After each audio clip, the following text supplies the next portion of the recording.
We had a women's Money in the Bank match, and it was won by a man. WWE, why are you so crazy? Why do you do this? What's wrong with you? Sorry. But yes, last night we did have the Money in the Bank pay-per-view, and let's face it, it was really weird and it was really interesting. So, you know, but that's why we're here. I'm Simon from WhatCulture, and we're going to run through the whole show, and we're going to give the good bits an up, and we're going to give the bad bits a down. And if I were you, I'd focus on the last part of that sentence, the down part, because I think we're about to get a lot of downs.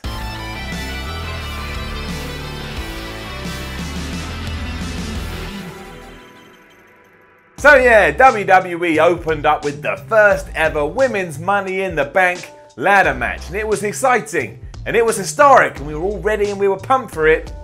Then a man won, kinda. Now I have two problems with this. The first is that WWE deciding a good finish would be for James Ellsworth to climb up the ladder, grab the briefcase, and just give it to Carmella is ridiculous. It's not about heat, it's not about storylines, it's about context. For example, did Lita ever climb up a ladder and just give the tag team titles to Team Extreme? No, she didn't, because that would have been silly, and what we were trying to do then, and what we're trying to do now, is add credibility to all of this, and doing stuff like this adds credibility to nothing. Which brings us to point two, it was a joke finish.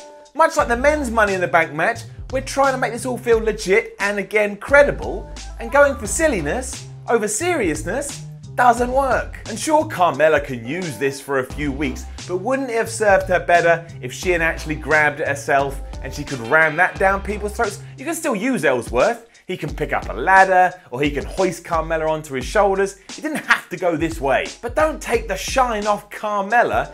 Even when Santino won the Women's Championship years ago, at least he had the decency to dress up in drag. This was silly. No silly in Money in the Bank. That's it now too. Forever recorded in the history books that a man won the first ever Money in the Bank ladder match for women.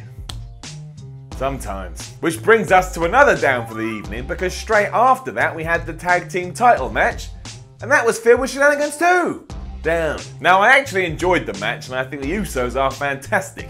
Ever since they've been allowed to go heel, they're showing that they are charismatic and they have personality, and they're just a lot of fun, and allowing them to keep the titles is the right move, because the New Day Uso feud's only just started. You can get months out of this if you do it right. You give the titles away here, it's already done. But the ending came when the Usos just thought to themselves, hey man, if we just leave the ring now and get ourselves counted out, we won't lose our titles.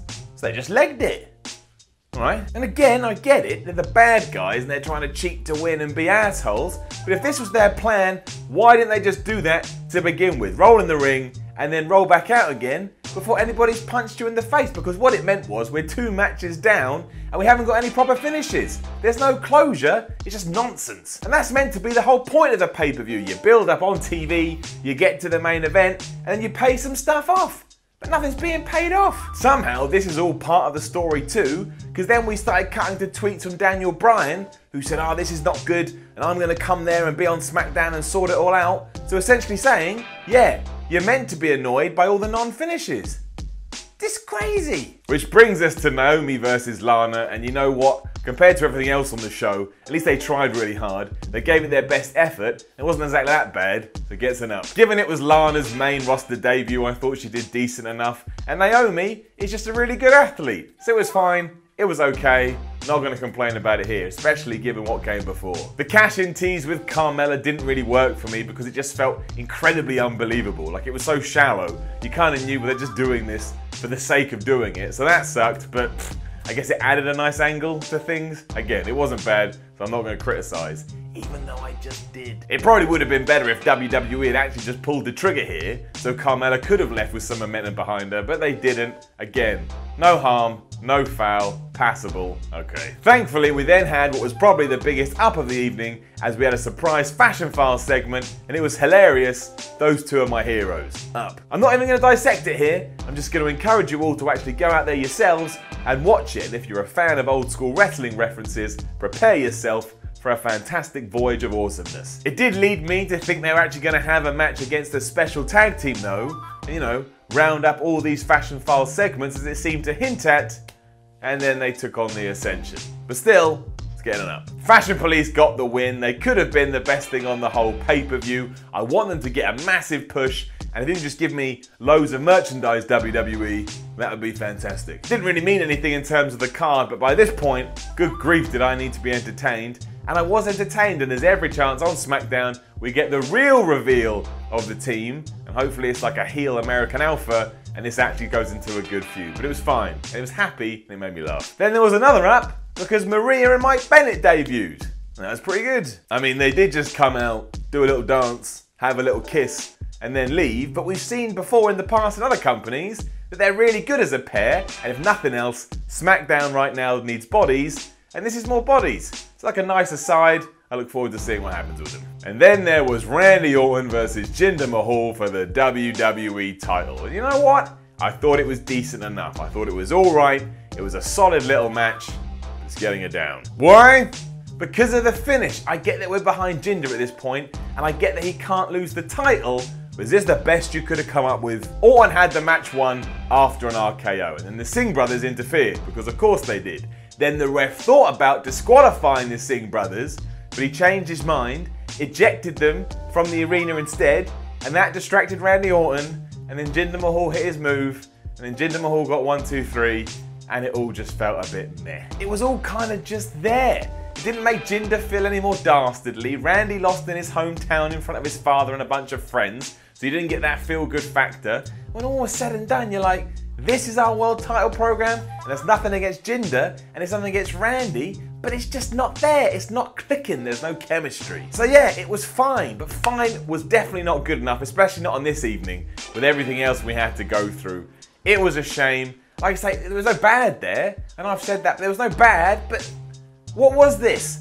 Steve Austin versus The Rock, it wasn't. However, sometimes it's about the destination and not the journey, and the destination here was getting to the men's Money in the Bank, and that was sweet as anything gets an up. Everybody put on their working shoes to give us the kind of match that we expect from these things, and I loved it from the opening bell until a man did climb up the ladder and grab the briefcase. I think everybody held their own here too, and no one's going to come out the other end feeling worse off, and you know what? Baron Corbin winning it is not the worst thing in the world. He's not ready for it, but that should be the whole point of the briefcase. Give it to someone that needs a push, needs some character development, and hopefully then use that to get them to where they need to be. And they can do it with Baron Corbin. He's really tall. And WWE loves tall guys. Would Kevin Owens have been better? Absolutely. But if we look back in a few months, and it has cemented Baron as a bigger deal and a bigger star, then it was a success. And right now we don't know that, so I'm not going to guess. Also, who cares? Because everything between AJ Styles and Nakamura was fantastic. The stare down got us all pumped. I bet this is leading to a match at WrestleMania 34, if not SummerSlam. Crowd loved it, I loved it, you loved it. So screw anything else that happened last night. That's all we needed, and that's what we got. And that was Money in the Bank.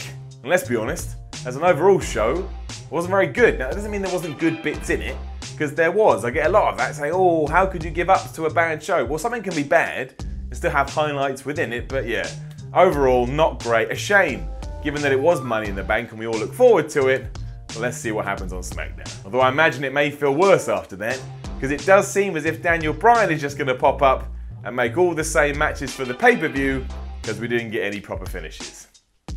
Sweet. Waste your pie holes, you dirty, sweaty marks. You think you're a smart mark, do you? A smart is it? Then answer me this simple wrestling question. Who was the only member of the NWO to never have worked for WCW?